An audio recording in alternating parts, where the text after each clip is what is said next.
Thank you, those online. Thank you for your patience. Thank you also your patience here in the audience as we were waiting.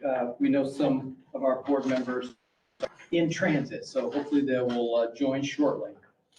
I would like to, we do have a quorum, so I would like to call the meeting of the Distress Unit Appeal Board to order. This meeting is being held along with all its required notices in compliance with the open door law. Our first agenda item are the approval of the minutes. We have two sets of minutes. We'll take them individually.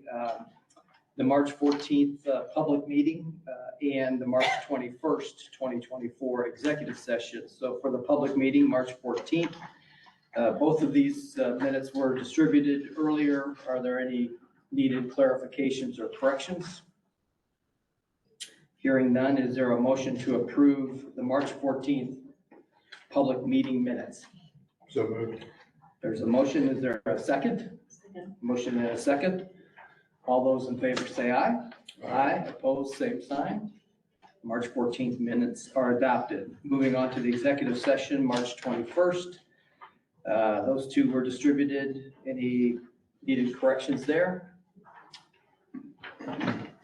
David Holt has joined the meeting. Thank you, David. Hearing no corrections or clarifications needed, is there a motion to approve the March 21st executive session minutes? So moved. There's a motion. Is there a second? Motion and a second. All those in favor say aye. Aye. Opposed, those meeting minutes are adopted. Next up is our public comment. We have Mrs. Tyndall. You want to start off our public comment period? Sure. I'm Mrs. Tyndall from the great city of Erie, Indiana. I consider myself an advocate for high-quality, equitable education for all students. Good afternoon, everybody. The issues that I passed to you this afternoon, the yearbook. This is a Gary Westside High School Leadership Academy yearbook. It screams of cheap meaning, devaluing, and refers to its students and their accomplishments and future accomplishments as useless, unimportant, insignificant. The group pictures have no students' names, activities, positions, titles. The same is true for students with no pictures taken. There is no adult supervisor named. These colorful photo collections cannot serve as legal records, and nor can they serve as items of joyful reflection. This effort requires improvement, and I hope we will see improvement for the class of 24. Some of us are taught that any person with brown or black skin is useless, worthless, and to be hindered, disadvantaged, demeaned, disregarded, devalued, miseducated at every opportunity. Please note your copies of Kings and a Queen and inventors with brown and black skin. When you think of the Gary students, you're in charge of assuring they receive high quality, equitable, globally comparable training and teaching of reading, writing, math, and thinking skills from teachers fully credentialed in the subjects taught. When you think of those students, I ask that you remember your lists of the black and the brown skinned trailblazers that I've given to you this afternoon. Also, I'm of the opinion that, and I've stated this before, I'm of the opinion that every DUAB school employee, associate, MGT, all take training in diversity. There's a term, DIJ, are the letters that I have here, diversity, inclusion, and justice. Equity is another quality. People working with our children need to have training, and so that they can be sensitive and delicate and compassionate in interacting with our children, because The actions that have been taken so far, according to my information, has not been the type that we want our children exposed to. Certain questions have not been answered. The audit has not been answered. Questions about the audit and the errors that were found. When are you gonna correct those? When are you gonna see to those being corrected? When will punishment be issued on those, against those people that have failed to provide the correct, proper, honest, exact facts? Thank you very much. Thank you, Mrs. Kendall. Let's check who might be online and, Chrissy's asked, I requested she unmute herself. okay. Christy Sass, would you like to speak? She should be able to.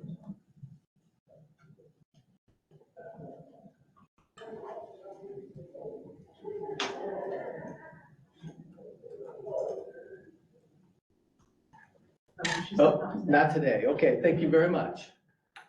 And then I had a message from Cheryl. Cheryl. But she was a little unclear if she wanted to talk, so. Okay. Cheryl Rude, would you like to speak today? I see you're online.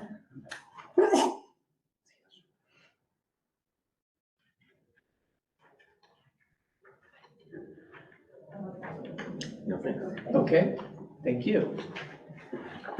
Very good. Let me just do one other call out. I only had Mrs. Tyndall on the sign-up sheet. Anybody else wish to make remarks today? Okay.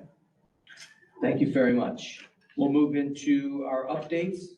First up is our academic update. Mavis? I think we'll bring this up online here on the screen. I don't have a copy, so I'll make the slides. Well, I get it pulled up. I'll do it. Thank you, though. That's my first time. Very good, very good. So we'll start off by just talking through some of the same, pieces we've agreed to regularly update on each month that speak to school climate and culture, and just some baseline conditions for learning. Those are attendance and suspensions. So if you go to the next slide, one more. We have our secondary school attendance. We struggled more at the secondary level to get kids coming consistently. March, if you recall, in February, we had kind of the highest of the year, except for August, I think, which was a short month and the very beginning of the school year. March, we dipped a little bit, but not terribly so. West Side held pretty steady. Gary Middle went down a bigger amount, and Bailey Middle dipped a small amount. So we had a large number of events in February for Black History Month, and I think that may have really motivated kids to come to school. So we're kind of looking at these trends and what we've seen happening in the buildings that might be having an impact. Up to the next one. At our elementaries, things held pretty steady. Banneker is very close to that 90% line. It's actually less than a percentage point away. Everyone else held pretty much within either equal or within a point or two of where they were. So holding pretty steady as we head into the end of the year. Attendance is really important this month because we're of course getting into iLearn testing. So we're hoping we'll see good attendance for that and to make that go smoothly. Looking at suspensions, sorry, you're good. That's right, on to the next one. Suspensions at our secondary level, very excited to see these starting to go down. Last month was particularly high, especially at West Side. And we had talked about kind of some procedures they had put into place that were catching a lot of kids. And I think this is indicative of what we've been hoping, which is that starting to subside. The kids are reacting to that stimulus of the consequence that they've received that wasn't previously there. So happy to see the West Side suspension starting to go down. I hope they'll continue to decrease, but as we get towards the end of the year, historically, that is where we see the most behavior issues when it starts to get warm and we get towards the end of the school year, start acting up. Also down at Gary Middle and Bailey, if you go to the next slide, beverage way down, that issue's been resolved for the most part. Some of the others, Banneker doubled from 2 to 4, but that's still a relatively small variance. So overall, happy to see suspensions really going down in March. So the beverage, just to make sure that the Mhm. shading kind of blends those two Yeah, it together. does. So They're down to it's just like over, two. it's like over 30 down to 2. Yeah. Okay, Mhm. okay. There were some just some issues going on in the 4th and 5th grade classes that had, sometimes one thing will set off another thing, and then there will be, kids just starting to kind of get into it with each other, and so managed to tamp that down. We've also, our social emotional learning coordinator has spent a ton of time at Beveridge in the last month to really help get some good procedures in place, some supports for some of those kids, some direct counseling for small groups of kids. So happy to see those numbers starting to go down. Glen Park is a little high. That's actually just a data collection thing. You may see adjusted numbers next month. We've been going in and we realized there was kind of a bug in the system that was messing up their data. So I'll provide an update next month on what that looks like. And then same trend with our last 2 schools, pretty small numbers. McCullough had a spike last month, and they've also gone back down significantly. And Williams kind of holding steady at a fairly low number. Any questions about attendance or suspensions? All right. Wanted to provide an update on the virtual tutoring that we use some of our ESSER money for, because it was one of our bigger initiatives. It's something we're excited about because of the way it does align with the evidence base around answering that really difficult question of what do we do for a group of students that we know have really individualized needs. It's not the answer, but it can be, I hope, part of a suite of good answers to that question because it is individualized. So now that we've been in it for a couple of months, it is a pretty high dollar figure. So I wanted to share a little bit of preliminary implementation data. We will not make a decision around whether to expand or what to do next with it until we see some actual student performance data, because that's, people can love a program all day, but if it doesn't lead to outcomes for kids, then we shouldn't be spending our money on it. But we are starting to plan, and so wanted to collect some early implementation data to see where we were. So that top table is just an overview of what's actually going on, how many students, what content areas. It's that elementary, mostly 3rd grade. McCullough and Williams brought in some of their 2nd and 4th graders, but it's mostly focused on 3rd grade. All of them are getting phonics instruction. And then at the secondary level, we've got 6th graders and 9th graders getting targeted math tutoring. I've got 3 metrics that the program generates and sends out, and those are student attendance and tutoring, engagement rate, and skill progression rate. Engagement and skill progression are both based on, at the end of every session, the tutor is asked to rate the student's engagement and then whether they're ready to go on to the next skill. So we want the engagement to be as high as possible. The skill progression is not necessarily a bad thing if they're taking more than one lesson to get through a skill, but we do want them to be moving along eventually. So I think these are all really healthy numbers. You'll see that our attendance fluctuates some. As you've seen in previous slides, our student attendance fluctuates. We're also pulling a group of lower performing kids, which is going to be our lower attendance kids. So we have been monitoring that and switching out kids if we're seeing some that are really becoming chronically absent, so that students who are here can get the intervention. But we're seeing some really good, what Laterra has shared is when they're seeing in around 80%, that's a pretty good sign, because things do pop up and kids do miss, or something will happen where they have an adjusted schedule or things like that. So we're tinkering a little bit with the model at Williams and Bailey, but the others I feel pretty good about. West Side, I will say, has been the biggest challenge. Their attendance is the poorest. We also have teachers administering it who started mid-year, because that Algebra 1 seat has been a little tricky to staff. So that management issue is difficult, student attendance is difficult. And then you'll see in some of the feedback, we're trying to do a slightly different model. The 6th and the 3rd grade really goes back to what are the basic prerequisite skills that these kids are missing, and let's build them up. Algebra 1 is attempting what we call a just-in-time model. So it's more giving them like pre-teaching on Algebra 1 skills instead of trying to go way back to whatever holes they might miss. It's kind of like, let me teach you the prerequisites that you need for today's lesson. And that's logistically a little harder because we have to match up the tutoring content with our scope and sequence. Partnered with some teachers who are newer to the building, and one is on an emergency permit. It's been a little bit of a pain point. We're tweaking it now, we may find that it's not a good fit for West Side. And, if we look to expand next year, maybe we'll focus on K-8. But we're trying some different things to see if we can get better results there. Mavis, is the engagement over us, and it sounds somewhat subjective in there, Yeah. from the tutor. Mhm. Is it over a set period of time, or could it be like a single session It's for a s- one person or multiple sessions for another student? It's it's at the end of every session, and then those percentages are just averaged together. So at the end of every So it's done session, each session. yeah, each every session. 30-minute session, it just asks like how engaged was the student. And really, I think they're calling engaged, just did they participate, did they answer questions, did they turn their camera on, those kinds of things, where they turn the problems or whatever it was. Thank you. Next slide. So one key feature of this that I think was really important, you could imagine with a virtual tutoring program, it just kind of being a revolving door of whoever's available at that time, logging on with the student. But all of the research shows, and stands to reason, that if the student can kind of make a connection with their tutor, they're going to do better. Just like in the classroom, if the teacher can make a connection with their students, they're going to do better. So we wanted to, Litera claims that they will match with a consistent tutor and prioritize that relationship. We wanted to check if that was true. And so they shared this data around tutor consistency, and those percentages are basically the percent of sessions that were completed by the original tutor who was assigned. So 90% of the time, students are with the tutor that they were assigned. The others are either kind of a rematch, like the tutor quit, or had a life circumstance or something, or like the time changed and they had to move, something like that.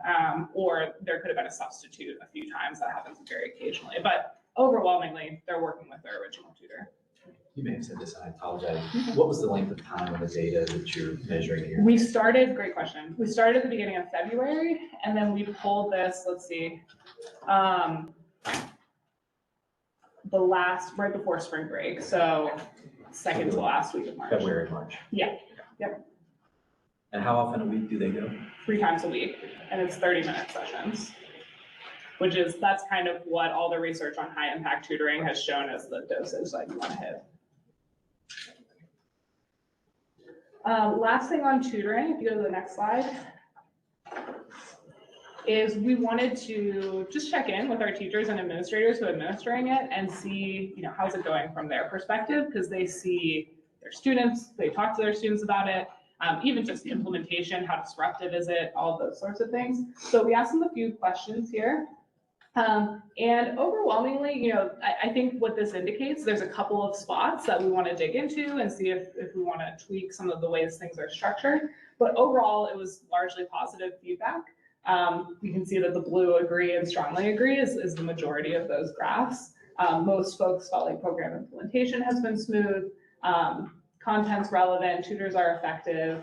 I think a couple of my reflections looking at this data, West Side's definitely having the most trouble making it fit. So we're really trying to kind of lean in there and figure out, is this model going to work? Can we figure out a structure that's going to support them? Or if not, we never want to be married to one intervention. If it's not working, we want to follow the data. So that's where most of kind of the negatives are coming from.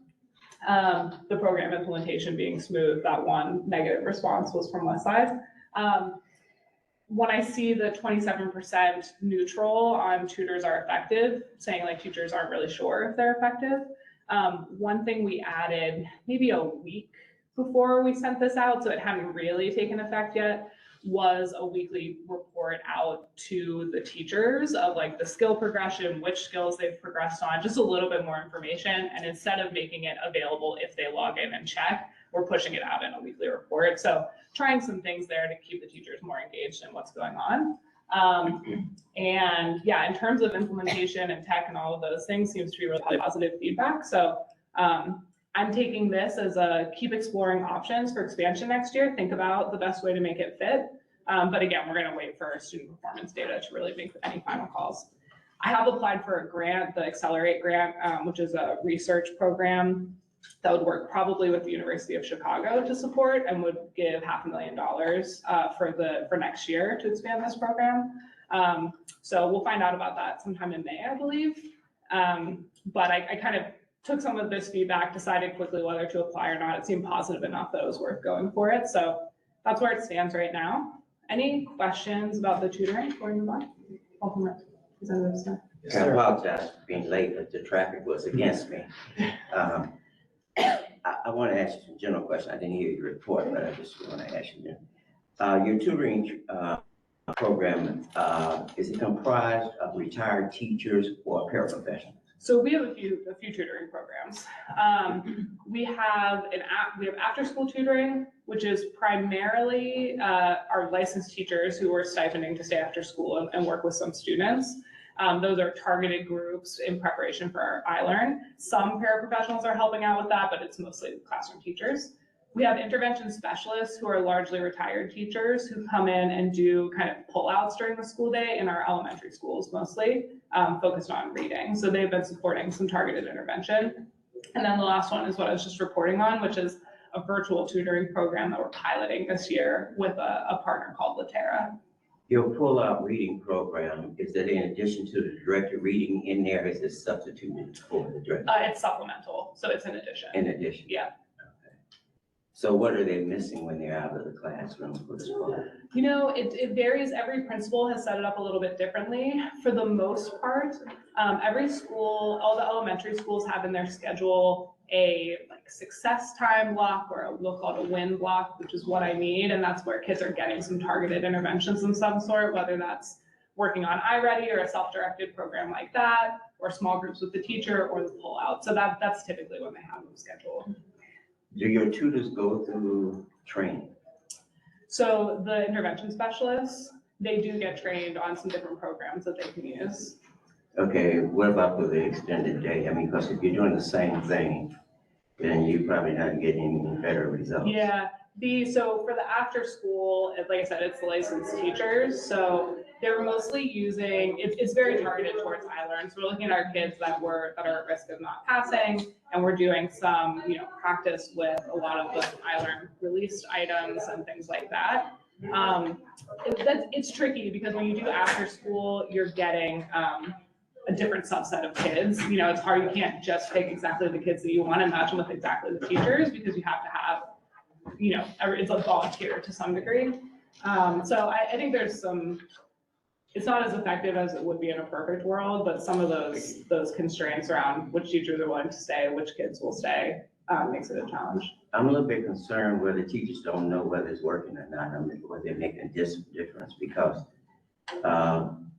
supplemental services have to be intentional and they have to be methodic. And so there should be total communication between the teacher and that tutor. Are you referring to this one?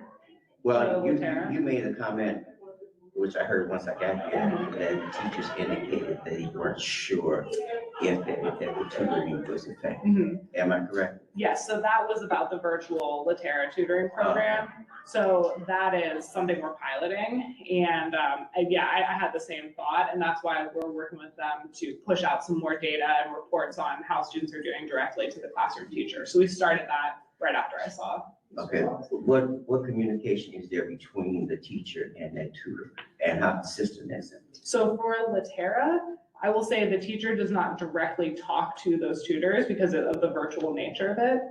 Instead, we kind of rely on the tutors But you said write someone was notes. staying after school with tutoring. So we've got 3 different programs. We've got after school, which is our own teachers. Right. We've got intervention Oh, specialists, so those which are is teachers retired. working with their own students? Yes, Okay. yes. And then this virtual tutoring is working with a private organization that provides nationally tutors who can virtually work with our A students. last question, you mentioned grants, that you're seeking grants.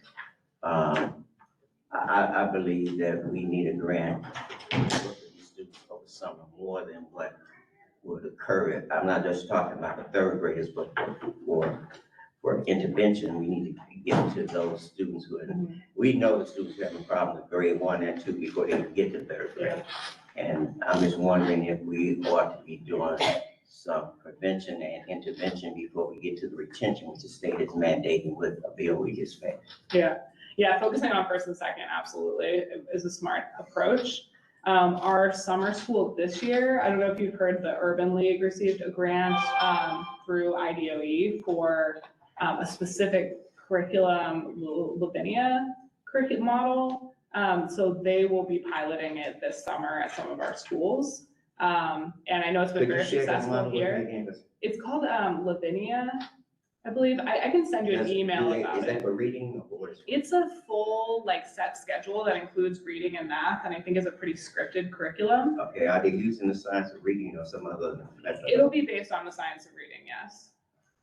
I can send you more information about it. It's interesting because the Urban League is running it, but because we don't have, enough teachers willing to work in the summer, kids will come in to really do two separate summer school models. So we're gonna try out this one. It is grant funded by the state. And how many students will it serve? Right now, we are looking at, what is it? It'll be, let's see, 5 sites, 125 students. So it is a pilot. Okay, thank you. Let's see, next slide.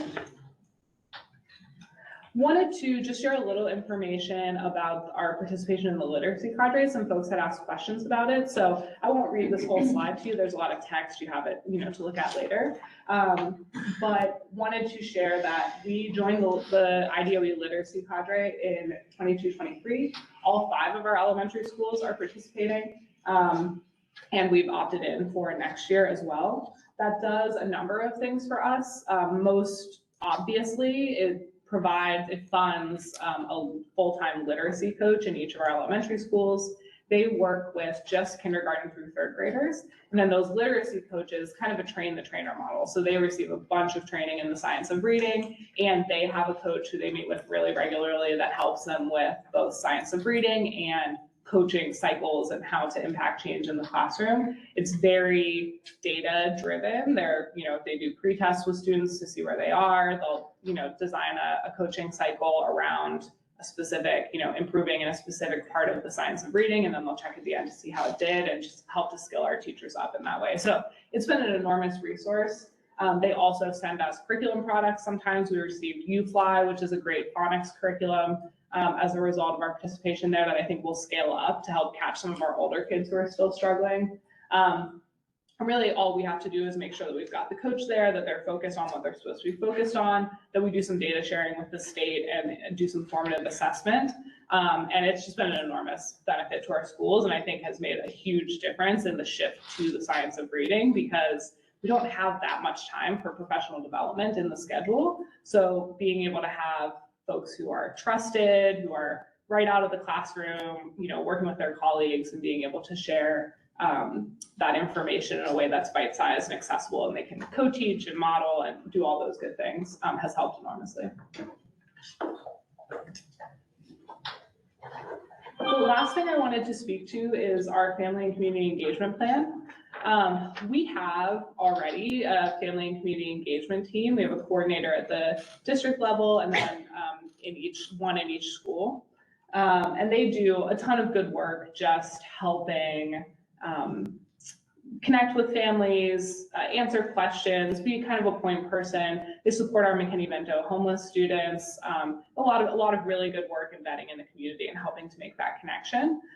We also received a grant this year to bolster that work. So we were able to hire an additional coordinator, and then we have some additional funding for family and community engagement events. And my hope is that our existing FACE team is wonderful. Most of their time is pretty reactive. It's, an issue pops up and they help respond to it or help troubleshoot. I'm hoping that the addition of this grant funding and another coordinator can help us be more proactive and strategic in what we're doing. I have on there, just as it's too small to read, I know, but the dual capacity framework for family school partnerships, that's what the grant is really focused on. So how can we make what we're doing more evidence-based? This is a model that's kind of arisen as the gold standard in family engagement for schools based on data and outcomes. And it really talks about, skilling up our staff to make sure they understand how to engage as partners. And just starting to kind of solve some of these challenges that we've had. If you go to the next slide, wanted to share just really high level what our strategy is on family and community engagement and how we're seeking to improve. And I think there are 4 real buckets. The first 2 are kind of what I think of as our low-hanging fruit. We know these are issues for the district, so how can we start to really improve these? One is making sure our culture is welcoming. This ranges from things as small as like making our entrances nice and welcoming. If you've been to our schools lately, you know that some of them are, and some of them could use a little bit of work. Looking at front office procedures and, how do we enroll kids and what kind of supports do they get when they first come to the district. Policies for volunteers and visitors, we've changed many of those so that we can bring in more families and volunteers, but they're not being implemented fully across the board. And I think we could be advertising them a little bit better. So just inviting folks in more. Communication, another one that we've heard loud and clear, is not always as strong as it could be. So we really want to improve the quality and abundance of communication, and make it easy to communicate with us. So we've often heard that folks have trouble getting into our schools or getting in touch with the people they need to get in touch with. And these are very solvable problems. Some of the next ones I'll name are harder, but these are things we should be able to do. So we are launching a new website, where it's in the cloud right now waiting to get turned on. So that should happen soon. And I know that's been a big pain point for a number of folks in the community. We'll make sure we're fully staffed with community engagement liaisons, and we're looking at expanding some of their time. We are going to do some real work over the summer, getting feedback around what types of communication work best for you all. Where could we improve? We do a lot with social media. Are those the right channels, or are there better ways that we could be getting the word out? Explore underutilized channels for communication, and make sure that we are working with we've got some good structures. We have a TV station and a radio station. Are we using all of those as fully as we could be? And I think there's room for improvement in all of those areas. And then the more difficult work, and where we really want to dig into heading into next year, is what I'm calling working together, which is, let's get this attendance problem figured out. We obviously, need to get our kids in school, and that involves engaging families as a key component of that. We are looking at a lot of our systems, expanding the FACE team hours so that they can be that point person for parents who are experiencing barriers to attendance. We're implementing wellness checks for students with 10 or more absences. We want to hear from families, like, what is going on. That, it's all over the news. If you've, followed a lot of op-eds out right now about what the issue is with attendance. And part of it is this idea that school feels more optional since the pandemic. So how do we turn that around? But we need to partner with families to answer that. I think us in the building speculating is not going to get the job done. And then we really want to increase, we do some of this, it hasn't been super successful yet, like sessions with our truancy coordinators to come in and talk about, like, what are the options when your student is struggling with attendance.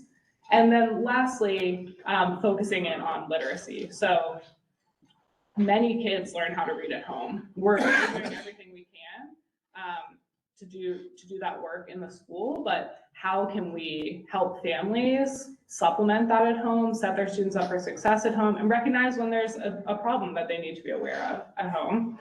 So doing some of those working sessions, making sure families have resources available.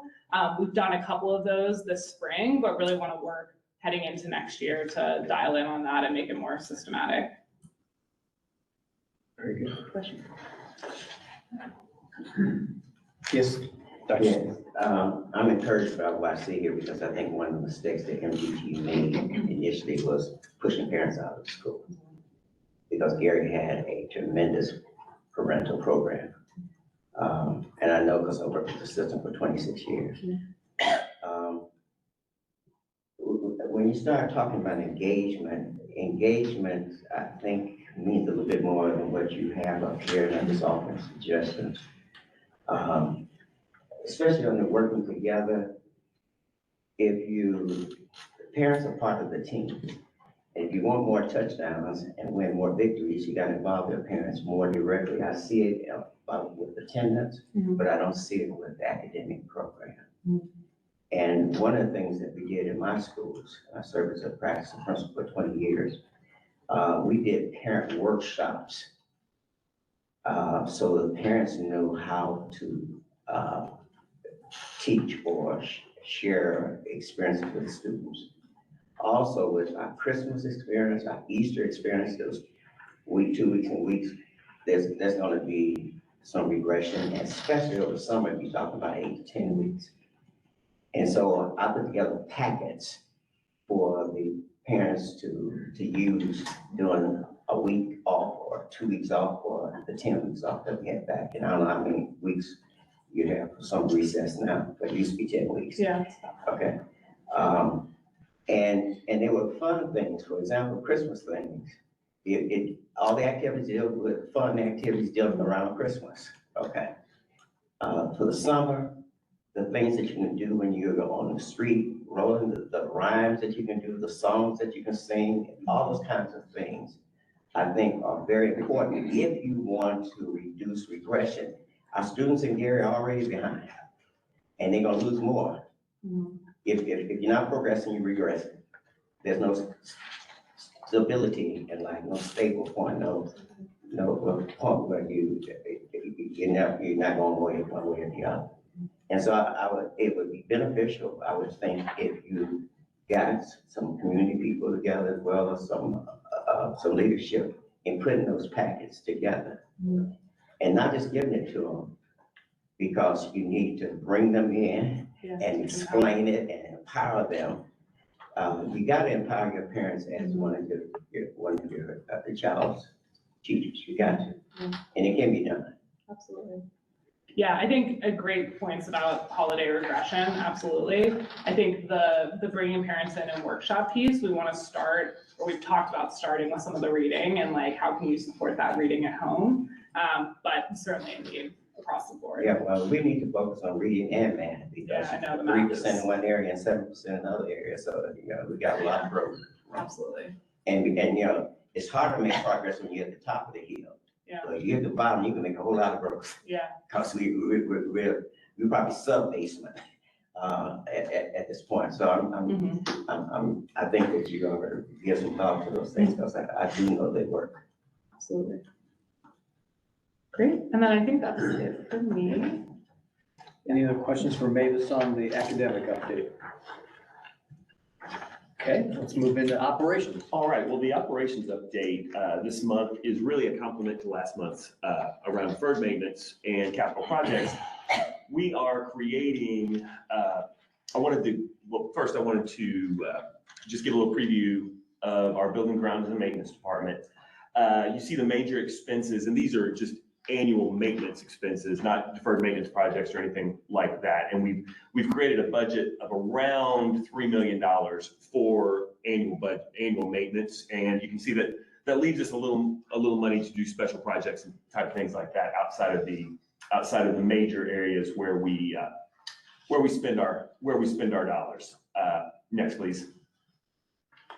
But what I'm really excited to talk about, and something that is very boring, but I'm very excited about, is we created a building grounds and maintenance handbook. And this is something that we're trying to do across many departments to keep and save institutional knowledge of our buildings and all of our processes. Because in a little while, you'll see the org chart of our buildings, grounds, and maintenance department. And many people have worked there decades, and that's wonderful, but they won't be here forever. And we'll want to make sure that we capture. So inside the buildings and grounds maintenance handbook, we have the preventative maintenance schedule for all of our components, and we'll preview what that looks like in a little bit. The guidelines for rental of our buildings and what the application looks like. The capital project timeline, that's what we shared last month. Custodial contract and the procedures. And since we do have third-party custodial, in that contract, it outlines, so if I'm a building principal and I'm looking at this, or I'm the superintendent and I'm looking at this, I see exactly what they're supposed to be doing in the buildings on a daily, weekly, monthly, annual basis. So I know that. And that way too, so there's not duplication of services. If we're paying for somebody to do something, we're not doing it ourselves instead. Then consumable supplies information, like I said, this is very exciting stuff, but where do we get our toilet paper from? And where do we order paper towels? Who do we get soap from? Just so if something would happen, people know. Then also the 10-year facility plan. What are those things that we're looking to do? We have the work order system process. So a new principal or someone new to the district would understand how they would put in a work order and how that system works. Then the organizational chart and the contact information. So, who do I call about what? A list of our vehicle fleet and a little more information in the handbook that I'll be sharing here. But just if we would need to track something down, what's the VIN number, what's the license plate number in case that would get stolen or we lose that information, it's inside there. And then finally, a vendor list and contact information of recently used vendors and what they've done for us. So if there was something would happen and we'd need warranty work done or something to that effect. So what we'll do in the next few slides is you'll just see what sort of that information looks like. So you can go on to the next slide. Dr. Rich? Yes, ma'am, or yes, sir. Just something to consider is besides having the vendor list of who you've worked with in the past, having maybe also start developing prospective vendors as well. Yes. Alternatives might be part of that handbook. Mr. Chairman, if I can amend to what you just said, attached to your point. At one time, well, before MGT came, Gary Community School Corporation had a local vendor policy. People complained about that, and at the midpoint of MGT about 3 years ago, I think we approved a policy or something for local businesses. But local businesses are not getting any of the dollars. There are three major problems I see for Gary, and I may be totally wrong. One is the economy in Gary. The second is the education in Gary and the cleanliness of Gary. Okay, our new mayor's working on the cleanliness and he's working on the economy. But part of this is the dollars, the millions of dollars that are spent, that some of those dollars could turn over in our community. In Gary, dollars turn over one time. That's why Gary will never be stable, because he doesn't turn over the dollars in Gary, and we got to make them turn over. It'll improve employment, it'll improve the quality of life, and people have money to deal with cleanliness and take care of their properties. I think the school corporation has to be a part of that. Yeah. And you're not doing that. Now the schools are permitted to order wherever they want to order out of their budgets, and they ignore the local businesses. Thank you. And thank you again for both of your points. So this is also in there as a reminder, because if you do this, the presentation that I gave last week doesn't happen. And every district in America likely has deferred maintenance, but really making sure that people understand, again, if this is a layman looking at it, why is preventative maintenance so important? Next slide. And then you can see, again, you may not know how to do this if you're the superintendent or you're a chief business officer, someone coming in, but you're going to see when it should be done, and you can ask the people who are responsible for those things if they are being done. And you can just go through the next few slides. You can see it's a pretty exhaustive list of the things that we do on an annual basis that we've now put in place.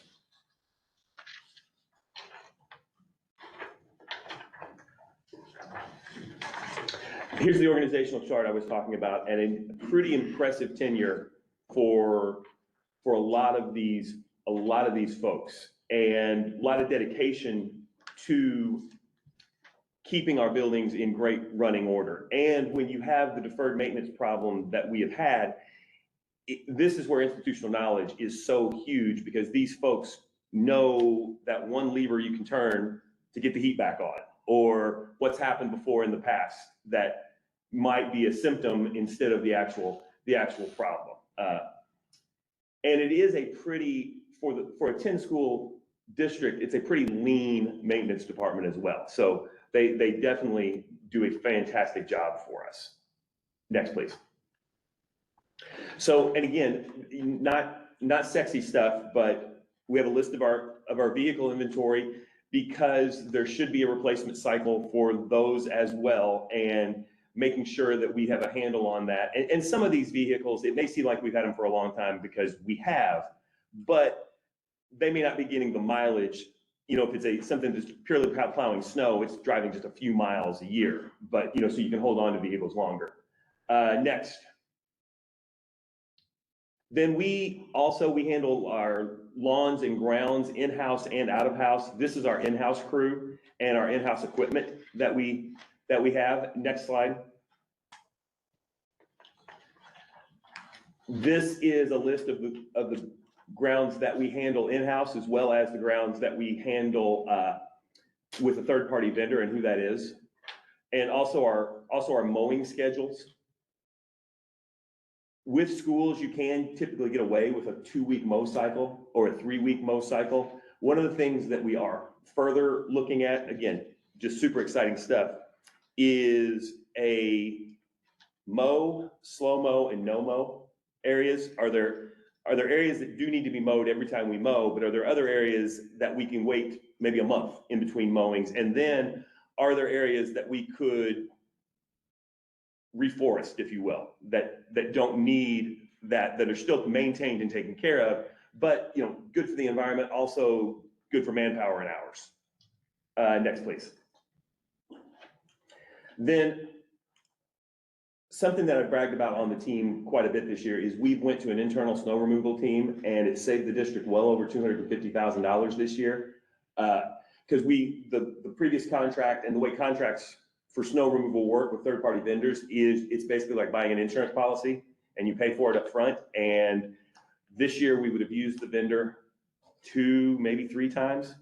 And of course there's years that you could use them quite a bit more, but by moving it in-house and using our own equipment, we pretty much have a fixed cost on how much snow removal is going to cost us at a much lower level. Next, please.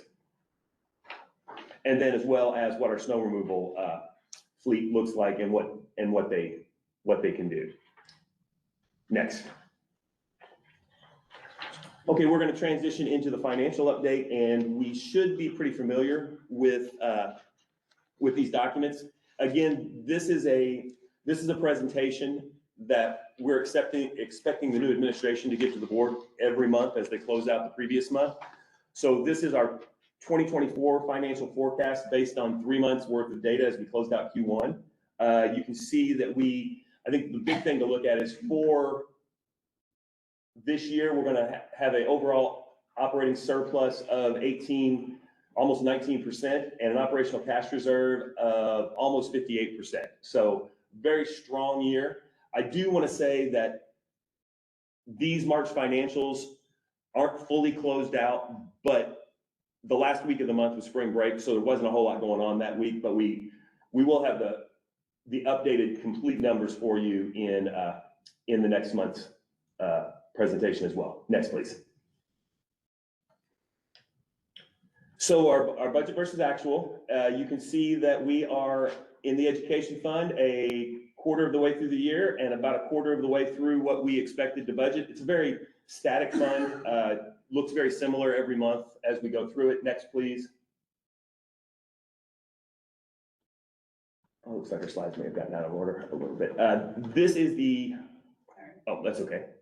No, you can go ahead. I think I'll present this as it's here. And we can come back to that. We'll just come back to that one.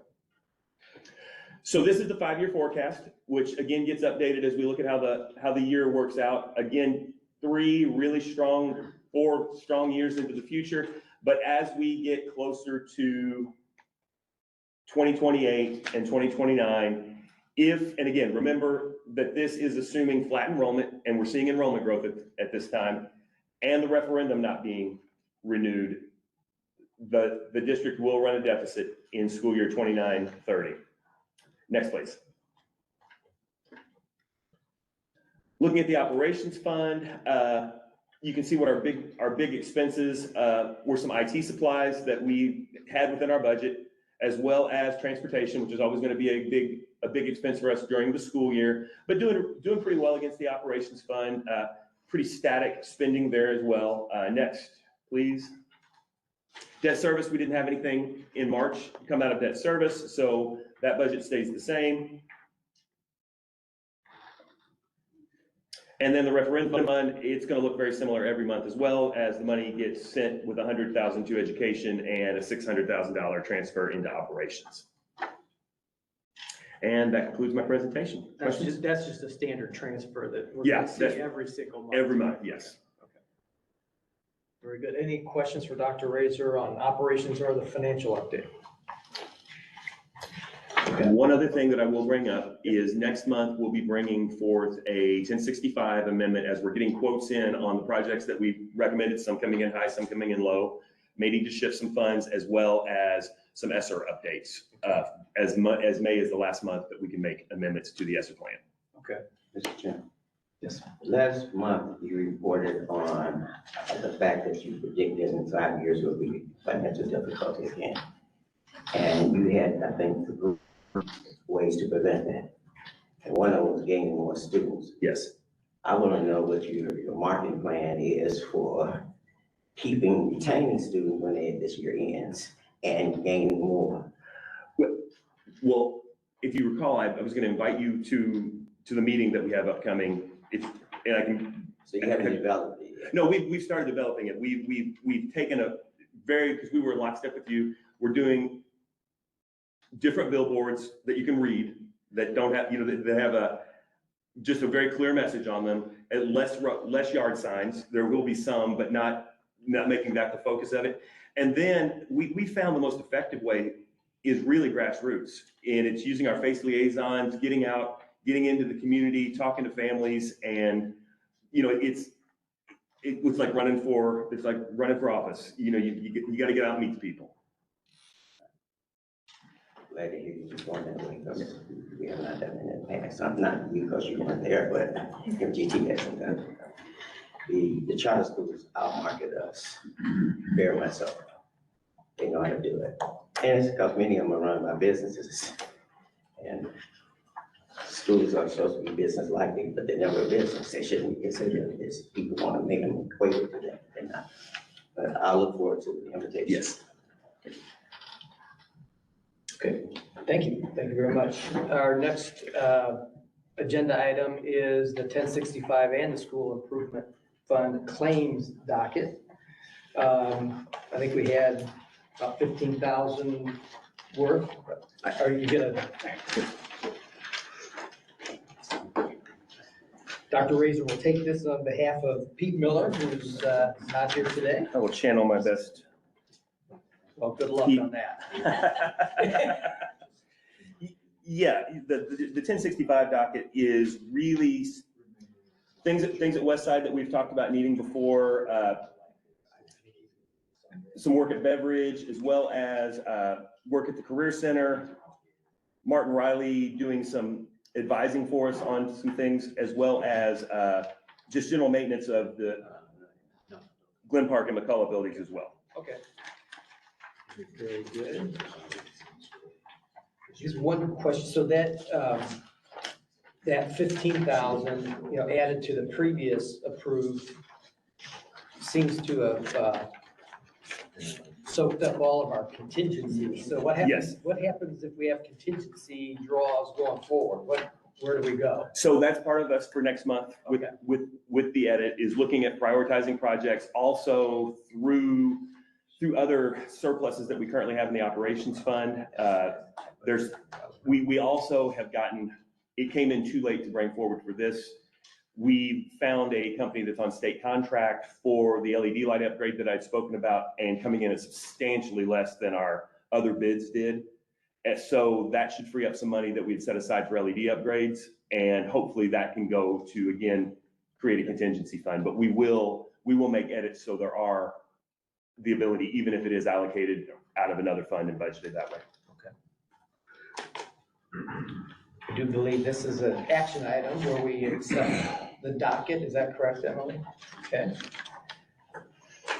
And we'll get an update on the entire plan next month. But as far as the approval of these 5 items on this month's docket, is there a motion to approve? I make a motion to approve the 5 items on this budget or this docket. Very good. There's a motion. Is there a second? Second. Motion and a second. Any further questions or comments? All those in favor say aye. Aye. Opposed, same sign. The docket items are included, our claims are approved.